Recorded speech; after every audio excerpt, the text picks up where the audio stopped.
네, 여러분 안녕하십니까? 드론 자격증 과정교육 이번 시간 지난 시간에 이어서 항공 기상을 계속하도록 하겠습니다. 지난번에 지구가 개괄부터 시작해서 대기의 이동까지 바람까지 모두 학습했고 이번 시간에는 그에 이어서 구름과 강수로부터 시작하도록 하겠습니다.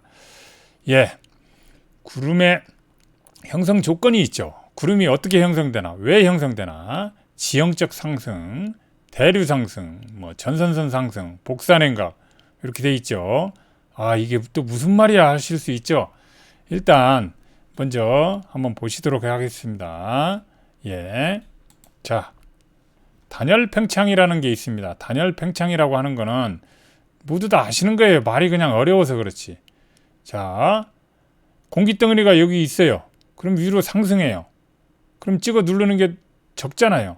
대기밀도 옆에 보세요. 지표면에 빠글빠글 공기덩어리 많죠. 그런데 위로 올라갈수록 지구에서 잡아당기는 것도 적어요. 내리 찍는 것도 적어요. 그러니까 어떻게 되죠? 얘가 팽창하게 되는 거죠. 그거를 단열 팽창이라고 합니다. 단열 팽창. 반대는 단열 압축이겠죠. 그런데 위로 올라갈수록 기온이 낮아지잖아요. 그러면서 기온이 하강해요. 위로 올라갈수록 팽창하기는 팽창하는데 또 낮아지면서 팽창한다 이런 말이죠. 그거를 단열 팽창이라고 합니다. 이러한 단열 팽창 현상이 일어난다 이런 거죠. 공기가 밑에서 위로 올라갈 때, 뭐라고요? 공기가 밑에서 위로 올라갈 때 단열 팽창 현상이 일어난다는 것입니다. 공기가 밑에서 위로 올라갈 때 바로 이러한 단열 팽창 현상이 일어나는데 지형적인 상승으로 올라간다. 높은 산에서 그러면 지형적 상승인 거고 그냥 단순히 지표면 가열에 의해서 바다 한가운데서 이렇게 올라갔다. 대류 상승인 것이죠. 대류. 아까 맨 처음 지난 시간에 배우셨죠. 대류라고 하는 거는 수직으로 위아래로 움직이는 걸 대류. 그렇죠? 그 다음에 수평으로 움직이는 걸 이류 이렇게 배웠잖아요. 그러니까 대류 상승이라고 하는 거는 수직으로 움직이는 거잖아요. 지표면 가열돼서 쭉 올라갔어요. 대류 상승, 단열 팽창하는 거죠.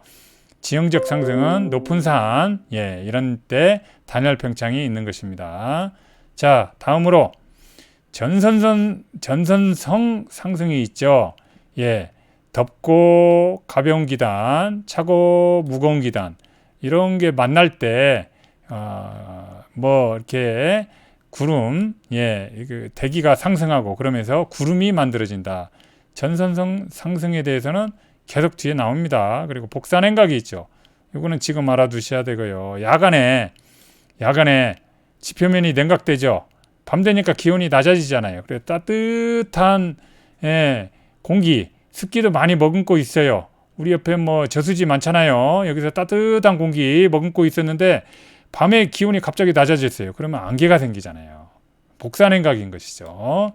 자, 전선에서는 또 공기가 만나면서 구름이 형성되고 그렇다는 얘기죠. 자, 그래서 전선이든 아니든 이렇게 공기가 위로 올라갑니다. 공기가 이렇게 위로 올라가면 습기를 머금고 있는 공기가 위로 올라가면서 팽창하면서 기온이 낮아지죠. 그러면서 구름이 형성된다는 것이죠. 구름이 형성돼요. 팽창되니까 또 서로 잘 만날 수 있잖아요. 서로 잘 부대낍니다. 그러면서 구름이 형성된다 이런 말이 되겠습니다. 그래서 이러한 구름은 자, 운고가 있죠. 구름과 안개의 기준은 50피트라고 그랬잖아요. 50피트면 150cm? 51피트가 30cm니까 1500cm? 15m. 하여간. 운고는 자, 하단까지, 지표면에서 구름층 하단까지의 높이인 것이죠. 높이인 것이죠. 울량은 하늘이 구름 덮고 있는 정도죠. 그래서 0%일 때와 100%일 때 오버캐스트라고 하죠. 100%다 덮고 있으면 자 차폐 이렇게 다 덮고 있을 때 그래서 시정이 7마일 이하로 시정이라고 하는 거는 우리 실기시험 볼 때도 나옵니다. 시정 보고 하죠. 시정 확인 또는 시정 보고. 그래서 내가 눈으로 깨끗하게 볼 수 있는 거리가 얼마나 되느냐. 우리 드론으로 멀티콥터 자격증 시험 볼 때 100m 이상 가지 않습니다. 그러니까 100m까지만 시정 확보하면 되는 거죠. 예, 그게 바로 시정. 그리고 이제 안 보인다 그러면 차폐인 거죠. 자, 실링.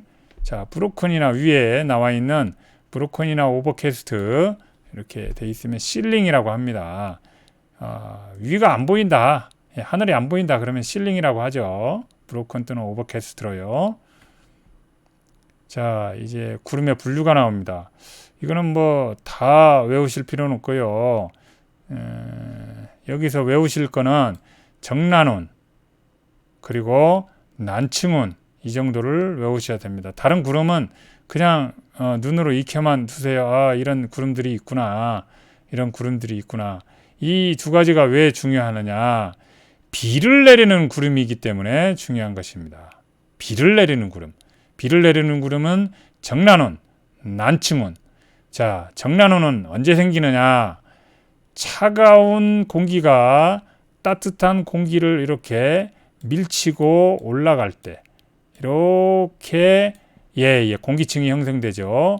왼쪽에서 차가운 공기가 이쪽 따뜻한 공기를 따라고 쓰겠습니다. 따뜻한 공기를 치고 올 때 이때 정난운이 생긴 거죠. 자, 난층운도 따뜻한 공기와 관련이 있습니다. 어떻게 해요? 따뜻한 공기가 위를 덮고 있고 차가운 공기가 치읓이라고 쓸게 차가운 공기가 아래에 있을 때 이쪽에 난층운이 생기는 것이죠. 그래서 비가 내리는데 여기는 무지막지하게 때려 붓고요. 여기는 부슬 내리는 거죠. 예, 이걸 알아두시기 바랍니다. 자, 강수. 눈비가 내리는 거죠. 뭐 우박, 빙정 이런 거 다 강수죠. 예, 그래서 강수는 뭐 모두 다 아시잖아요. 2mm 이상 빗방울 2mm든 아니든 아무튼 하늘에서 내리는 거죠. 자, 매우 약한 비 쭉 나와 있는데 이런 걸 외우실 필요는 없습니다. 항공 전공하더라도 우리가 기상학 전공을 하거나 관제사 할 때나 필요한 것이겠죠. 대신 약한 비 0.25에서 1mm 정도의 약한 비는 우리가 드론을 날리고 큰 문제가 없습니다. 보통 비에서도 조금 날릴 수 있죠. 근데 일기예보에 많은 비라고 이렇게 돼 있는데 드론을 날렸다고 하면 안 되겠죠. 예, 그래서 봐두시라는 겁니다. 자, 비의 생성 원인이 있죠. 자, 지형성 비. 예. 아까 우리가 확인했었죠. 지형성 비는 어떻게 돼요? 높새바람, 산과 같은 장애물을 만났을 때 지형성 비죠. 대류성 비는 뭐예요? 자, 열대지방에서 또는 우리 한여름에 뜨거운 오후에 공기가 대류 현상으로 인해서 습한 공기가 위로 쭉 올라가요. 위에 쭉 올라가면 어떻게 되죠? 위에 공중으로 올라갔다 차가운 공기가 만나죠. 예, 그렇게 돼서 엉겨 붙어서 단열 팽창을 하게 되죠. 그래서 내리는 비가 대류성 비. 그다음에 전선성 비는 앞서서 구름에서 제가 설명드렸죠. 이런 구름에서 전선성 비가 정난운, 난층운. 예, 한랭전선에서는 정난운, 온난전선에서는 난층운. 뭐라고요?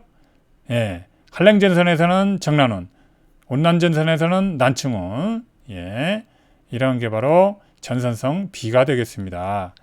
온난전선에서는 지속수적으로 내린다고 그랬죠. 오랜 시간 동안. 한란전선은 소나기가 오래 내리지는 않죠. 심한 뇌우 이 부분은 뒤에 다시 나오는데 시험에 잘 나옵니다.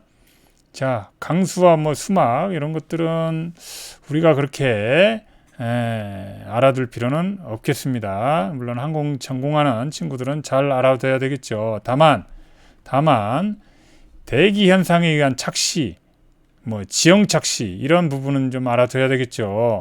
눈 높인 곳에서는 우리가 지형적 착시가 일어나죠. 그래서 드론을 뜨고 내릴 때도 착시 현상에 의해서 제대로 착지를 못할 수가 있습니다. 대기 현상에 의해서도 비눈, 강수, 안개, 착시가 일어나는 거죠. 그래서 이런 때는 운항을 우리가 가급적 하지 않는 것이 좋습니다. 그래서 다시 한번 지형성 비는 이처럼 이렇게 시작할 때 건조 단열 팽창을 하게 되죠. 그 다음에 수분 단열, 비를 쭉 내린다는 의미죠.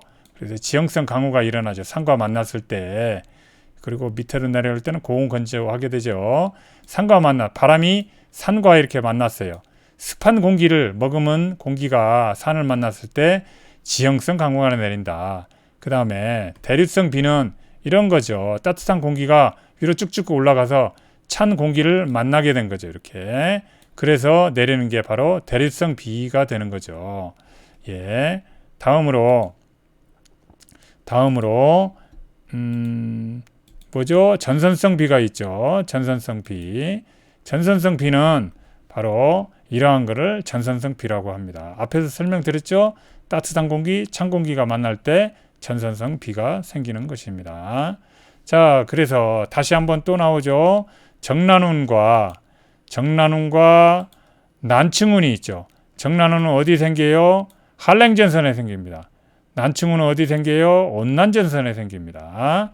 자, 찬 공기가 쭉쭉 밀고 들어올 때, 찬 공기가 더운 공기를 막 밀어 제끼면서 굉장히 빠른 속도로 밀어붙일 때 정난운이 생깁니다. 많은 비가 내리죠. 정난운. 그리고 전선면 급하죠. 기울기가 이렇게 급하죠. 그리고 이게 쭉 밀고 내려오면 찬 공기가 밀고 왔으니까 어떻게 되죠? 이후에 기온이 떨어지죠. 그런데 다시 봅시다. 난층운은 어떻게 되죠? 따뜻한 공기가 찬 공기를 덮어가지고 서서히 움직이는 거예요. 따뜻하니까 흐물렁흐물렁 하잖아요. 얘가 얼마나 밀어 제끼겠습니까? 찬 공기는 빡빡하게 뭉쳐 있으니까 강하게 밀어붙이는데 따뜻한 공기는 그렇지 않죠. 그러니까 전선의 이동 속도도 느려요. 그리고 전선 통과한 뒤에 기온이 상승하겠죠. 따뜻한 공기가 오니까. 그렇지만 넓은 지역에 부슬부슬 내리죠. 이 그림을 봐서도 알 수 있듯이 층운형이고 난층운이죠. 그리고 전선면이 완만하게 되는 것이죠. 자, 다음으로 안개와 시정이 있습니다. 안개는 위로 올라가면 구름이고 아래에 있으면 안개죠. 자, 구름과 똑같습니다. 구름의 형태인 거죠.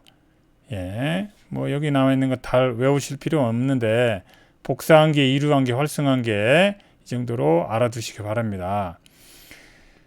복사한개는 앞에서 설명드렸습니다. 야간에 습한 공기 이렇게 있단 말이죠. 주변에 저수지도 있고 나무도 많아요. 그래가지고 쭉 수증기가 이렇게 형성되어 있는데 밤에 기온이 갑자기 뚝 떨어져요.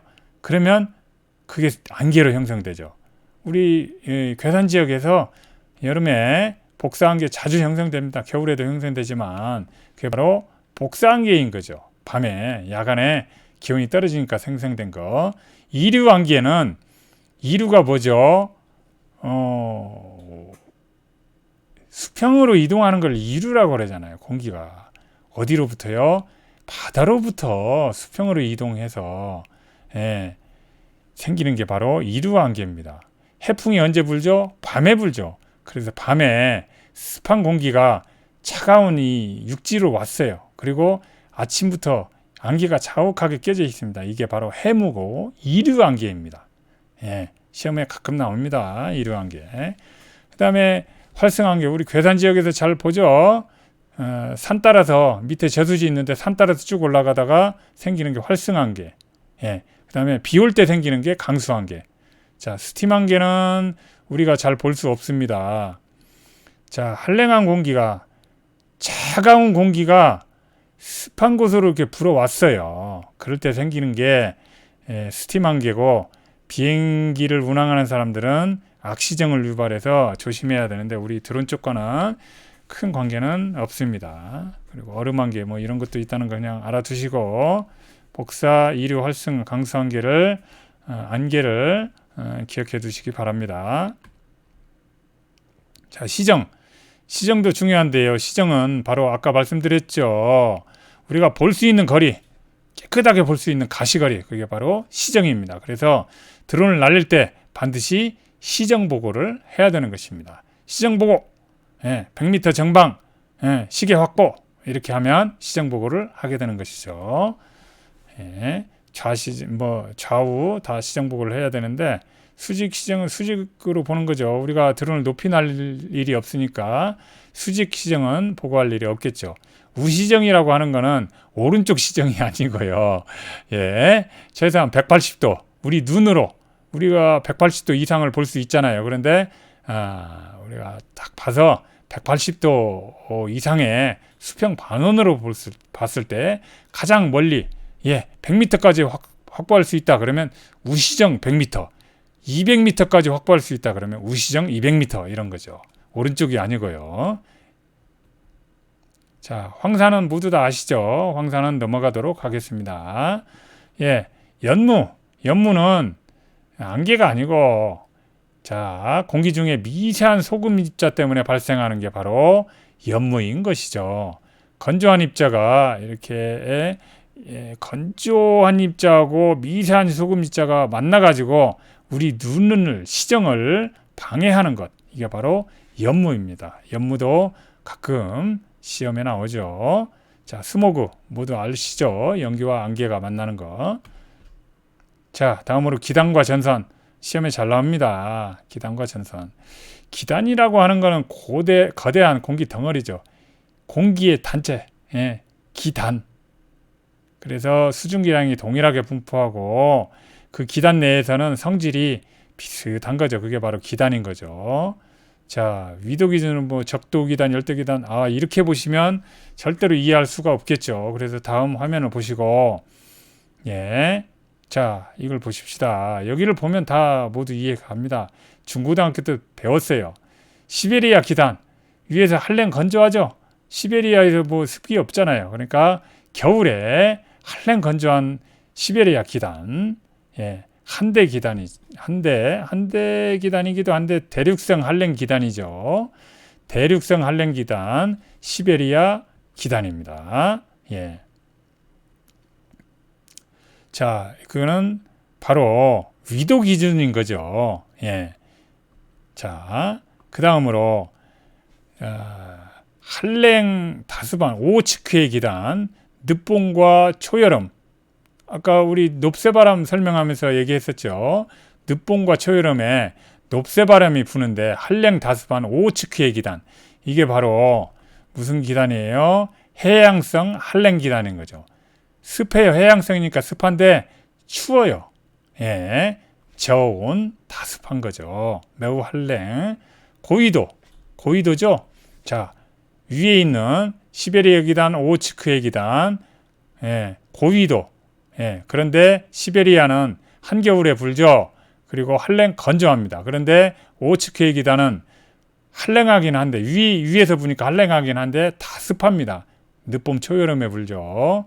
다음으로 아래에 있는 것들 전부 따뜻하죠. 온난한 기단입니다. 그런데 양쯔강 기단은 또 봄 가을이죠. 봄 가을. 오호츠크의 늦봄 초여름이고, 양쯔강에서 먼저 불고 오호츠크에서 또 한 번 불고 그런 거죠. 그리고 다시 또 가을에 또 다시 돌아오고, 이게 양쯔강 기단입니다. 온난한데 대륙에 있으니까 어떻죠? 대륙에 있잖아요. 그래서 건조합니다. 건조한 거.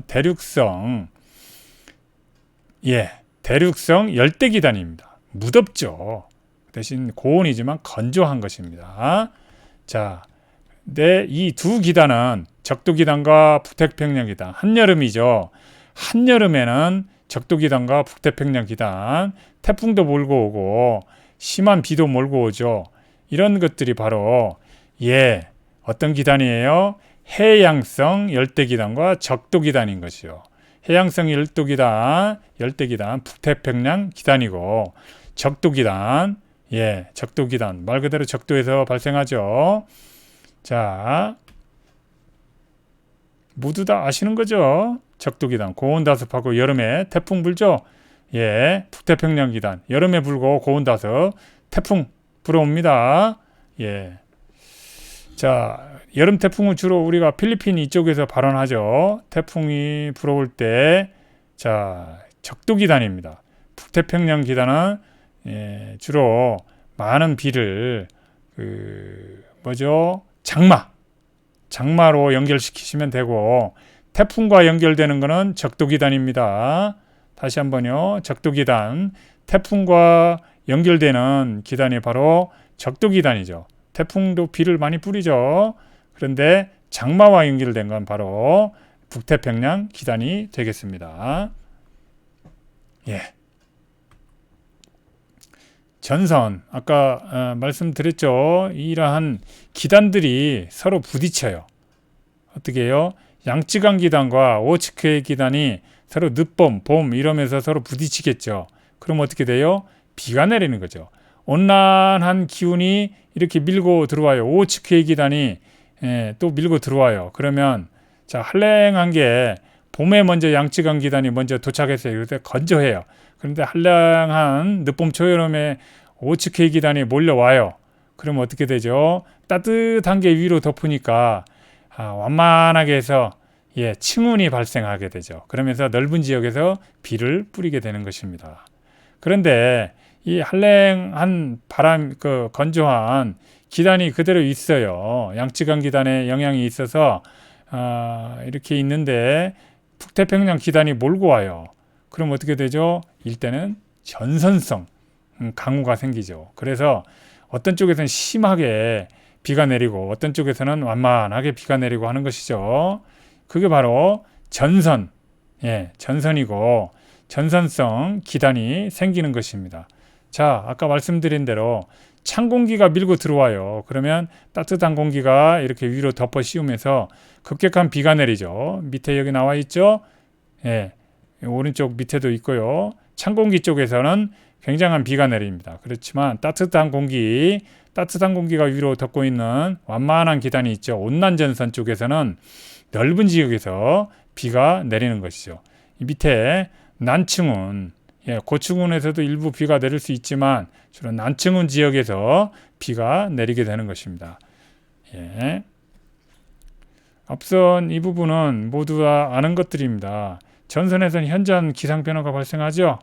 그리고 기온이 이리저리 변화합니다. 전선, 찬 공기 있고 따뜻한 공기 있고 왔다 갔다 이렇게 수평으로 움직이면 기온이 마구마구 변해요. 여기서도 마구마구 변하고 마구마구 이렇게 변하겠죠. 기온 변화. 그 다음에 노전 분포도 당연히 기온이 변화하니까 변화하게 되는 거죠. 언제 이슬이 맺히느냐 이게 변화하죠. 그리고 구름과 안개 형태도 모두 다 변화하게 됩니다. 구름과 안개 다 변화하죠. 구름, 안개 모두 자 이렇게 권적운, 정난운, 정난운 형태로 층층이 쌓여서 높게 있느냐 또 옆으로 널찍하게 퍼져 있느냐 이렇게 구름과 안개 형태가 변화하는 거죠. 바람의 방향, 속도 그렇죠. 바람의 방향과 속도도 급격하게 변화합니다. 자, 찬 공기, 더운 공기 이렇게 불고 있죠. 찬 공기는 고기압이죠. 더운 공기 저기압. 그래서 이렇게 쭉쭉쭉쭉 불어옵니다. 쭉쭉 불어옵니다. 그러면서 위로 또 올라가게 되겠죠. 그래서 바람이 급격하게 변화하는 것입니다. 속도도 변화하고요. 그래서 찬 공기 지역으로 직접 횡단 시에 기압이 급격히 상승하게 되겠죠. 그렇죠? 찬 공기는 고기압이라고 그랬잖아요. 여기 더운 지역에 있다가 드론을 찬 공기 지역으로 날리면 급격히 고기압이 되는 거죠. 그러면 드론이 어떻게 되나요? 찬 공기에 있을 때는 얘가 높이 있다고 생각하고 있다가 지금 더운 공기에 있을 때는 고도는 일정한데 찬 공기로 쑥 들어오면 고기압이니까 어떻게 돼요? 쑥 올라가 버려야 되겠죠. 고기압이니까 저기압에 있다가 고기압으로 왔으니까 저기압을 찾아서 드론이 위로 쑥 올라가게 되는 것이죠. 자, 그리고 더운 공기 지역으로 직접 횡단 시에 기압은 감소 후 일정 기압으로 된다 이런 거죠.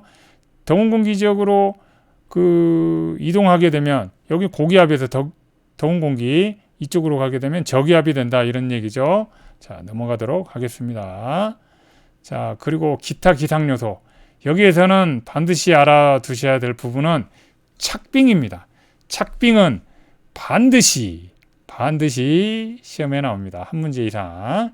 예, 정의가 찬 공기가 있잖아요. 찬 공기가 이렇게 주변에 이렇게 있어요. 그런데 습기를 머금고 있어요. 예, 습기를 머금고 있는 찬 공기, 주로 0도씨 미만의 찬 공기가 습기를 많이 머금고 있는데 거기에 프로펠러가 마구마구 돌아가요. 그러면 프로펠러에 이렇게 얼음이 맺히는 거예요. 이게 바로 착빙입니다. 항공기가 위로 높이 떠서 날죠. 이럴 때 날개, 동체에 얼음이 맺히는 거. 이게 바로 착빙인 것입니다. 그래서 비, 구름 속의 대기 중에 비 또는 구름 속의 대기 중에 관행각 물방울이 존재할 때 관행각입니다. 그런데 습기가 많아요. 0도씨 미만일 때 그럴 때 착빙 현상이 발생합니다. 그 중에서도 가장 위험한 건 바로 이 맑은 착빙인 것입니다. 맑은 착빙 가장 위험합니다. 서리 착빙, 거친 착빙은 그렇게 입자가 크지도 않고 두껍지도 않아서 웬만하면 다 녹고 없어집니다. 그리고 드론도 운항을 할 수가 있어요. 그런데 맑은 착빙은 큰 얼음 덩어리가 생기는 것으로 매우 위험합니다. 고체 강수가 섞인 0도씨 이하 구름 통과할 때 큰 파편이 생기죠. 매우 위험합니다. 추락합니다. 그래서 착빙의 영향은 바로 항력이 증가하죠. 얼음이 엉겨 붙는데 항력이 당연히 증가하는 거죠. 그리고 양력이 감소하게 됩니다. 동체 착빙 뭐 이런 것들 있죠. 비행 조종면에 착빙되면 조작이 안 되겠죠. 공기 후배금 안테나에 우리 드론 안테나에 착빙하게 되면 통신 두절될 수 있겠죠. 그래서 착빙은 매우 위험합니다. 언제 생겨요? 습기가 대기 중에 많아요. 그리고 0도씨 이하 정도로 기온이 낮아요. 그런데 여기에 드론을 운항했을 때 착빙이 생기게 되는 것입니다. 그러면 양력이 감소하게 되죠. 아주 위험합니다. 자, 난기류는 우리 드론 쪽에서는 그렇게 많이 나오는 건 아닌데 그냥 알아두기로 하겠습니다. 난기류는 그 바람의 급격한 변동 때문에 생기죠. 드론에서 난기류 중에서도 네오는 나오게 됩니다. 계속 하도록 하겠습니다. 바람의 급격 변화, 불규칙 변동하는 게 바로 난기류라는 거죠. 난기류 대류에 의해서도 생길 수 있죠. 밑에서 급격하게 기온이 올라가서 쭉 위로 상승하게 됩니다. 이럴 때 난기류 생기죠. 기계적인 난기류, 그 장애물 마찰 이런 것 때문에 기계 때문에 생긴다 이런 거죠. 윈드시어 항공 쪽에서는 중요하죠. 그런데 우리는 그렇게 드론에서는 크게 중요하지는 않고 윈드시어는 수시로 풍속이 급격하게 변하는 거죠. 항적에 의한 난류 조심해야 되죠. 드론은 날리는 사람은 큰 비행체가 지나갔어요. 그런 큰 비행체의 후면에는 소용돌이가 생깁니다. 넘어가기로 하겠습니다. 그래서 이 난기류가 발생한다 이거죠. 그래서 속도를 조절해라. 그리고 그 고기압, 저기압, 등온선 간격이 조밀한 것에 주의해야 되는 거죠. 기압골에 평행하기보다는 기압골을 횡단하면서 비행을 해라. 이런 것들이 있습니다. 알아두시기 바랍니다. 자, 뇌우는 시험에 가끔 출제됩니다.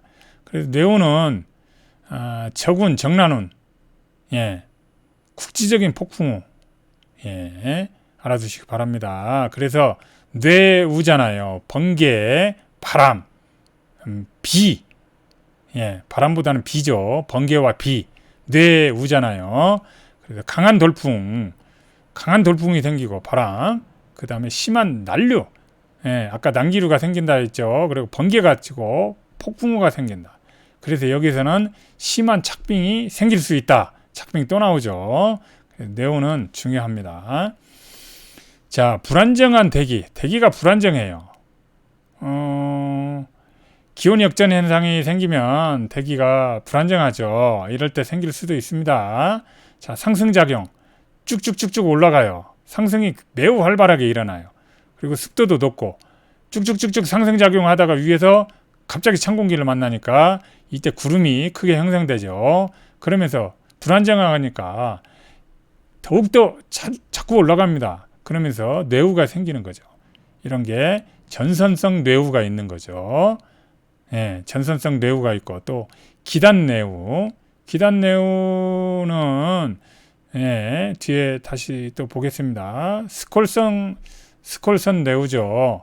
한라인전선을 쭉 따라가면서 생기는 게 스콜선 뇌우입니다. 그래서 생우는 생해가 지표면 부근에서 일단 저군으로 발생해서 예, 쭉 올라가가지고 성숙돼서 많은 비 번개치고 비 내리고 그리고 쇠퇴한다는 거죠. 자, 전선성 뇌우는 한라인전선입니다. 찬 공기가 이렇게 밀고 들어오죠. 찬 공기가 밀고 막 들어왔습니다. 이 한라인전선 표시가 있죠. 그래서 따뜻한 공기가 만났어요. 그래서 만나니까 어떻게 됩니까? 차가운 공기가 요 만나자마자 따뜻한 공기 때문에 쭉쭉쭉쭉 올라가게 됩니다. 쭉쭉쭉 올라가서 이런 커다란 구름을 형성하게 되죠. 그리고 여기에서 안에서 소용돌이 칩니다. 쭉 올라갔다 급격하게 내려오게 되죠. 그러면서 찬 공기, 더운 공기 만났으니까 많은 비를 뿌리고요. 이 안에서 공기가 소용돌이 치면서 뇌우, 그 번개를 형성하게 됩니다. 이게 바로 무슨 뇌우라고요? 전선 뇌우인 것입니다. 예. 자, 다음으로 기단 뇌우는 전선과는 무관하다고 하는데요. 한번 보기로 합시다. 아까 말씀드린 게 이런 한길이 쭉 형성되고 쭉 올라가서 정난운이 형성되는 게 바로 전선뇌우고, 기단뇌우, 열뇌우, 이건 뭐냐면 산을 만났어요. 이렇게 산을 만났어요. 뭐가요? 자, 여기에서 따뜻한 따뜻한 게 형성이 됐어요. 따뜻한 공기가 강한 햇빛에 의해서 형성됐는데 쭉 올라가는데 산을 만났어요. 산은 차갑잖아요. 그래서 쭉 올라가서 산을 만나서 차가운 기운을 만나고 산에서 정난운이 형성됐다. 이게 바로 기단뇌우인 것이죠. 기단뇌우. 다음으로 스콜선 뇌우는 한랭전선 주변에서 공기가 한랭전선으로 쭉 한랭하니까 유입돼요. 한랭한 공기가 유입되고 따뜻한 공기가 또 유입돼서 서로 이렇게 만나는 거예요. 그러면서 한랭한 공기가 쭉 들어왔다가 위로 따뜻한 공기를 만나서 위로 쭉쭉쭉쭉 올라갑니다. 그러면서 다시 또 내려오면서 차가운 걸 또 만나죠. 그래서 이쪽에서 비가 내리고 밑에서는 많이 내리고 이쪽에서는 어떻게 해요? 차가운 공기가 유입돼서 같이 올라갔죠. 비교적 차가운 게 따뜻한 공기가 또 만나죠. 그러면서 여기서 비가 내리는 것입니다. 이게 바로 스콜선 뇌우인 것이죠. 이 부분은 그렇게 스콜선 뇌우까지 시험에 나오지는 않지만 일단 뇌우가 이런 게 있다는 걸 알아두시고요. 자, 스콜선 뇌우의 사진이죠. 이렇게 형성됩니다. 우리나라에서는 관측하기가 힘들죠. 자, 뇌우는 이렇게 적운 단계가 있고, 적운 단계가 있죠.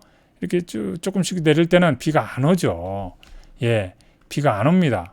그러다가 성숙한 단계가 되면 비가 내리게 되는 거죠. 그리고 그 뒤로는 전부 다 소멸됩니다. 그러면서 약한 연직 운동이 내리고 약한 비가 내리고 소멸되는 것입니다. 이게 바로 뇌우입니다. 적은 단계에서는 비가 오는 게 아니에요. 자, 다음으로 일기도 기상보고가 있는데 이 부분은 그렇게 크게 시험에 나오는 부분은 아닙니다. 항공 전공하는 사람들은 알아둬야 되겠죠. 자, 온난전선, 한랭전선 모두 알고 있죠. 폐색전선, 두 개가 만난 폐색전선이죠. 정체전선 알아두시고, 자, 바람은 이 중심 여기에서 부는 겁니다. 이렇게요. 여기서 이렇게 부는 것입니다. 풍속을 나타내고요. 자, 8 정도로 되면 하늘이 안 보인다 이런 얘기죠. 차폐되어 있다 이런 얘기입니다. 다음으로 맨 마지막, 자, 메타 30분이나 1시간 간격으로 항공 기상을 관측해서 보고하고 알려주는 겁니다. 그래서 인천공항, 이런 큰 제주공항 같은 큰 공항은 30분마다 메타를 실시하므로 특별 관측에서 보고하는 것은 없다, 이런 얘기입니다. 자, 이상으로 항공 기상 후반부를 마쳤습니다. 이상으로 항공 기상을 모두 마치고 다음 시간에는 항공 법규에 대해서 알아보도록 하겠습니다. 다음 시간에 만나기로 하겠습니다.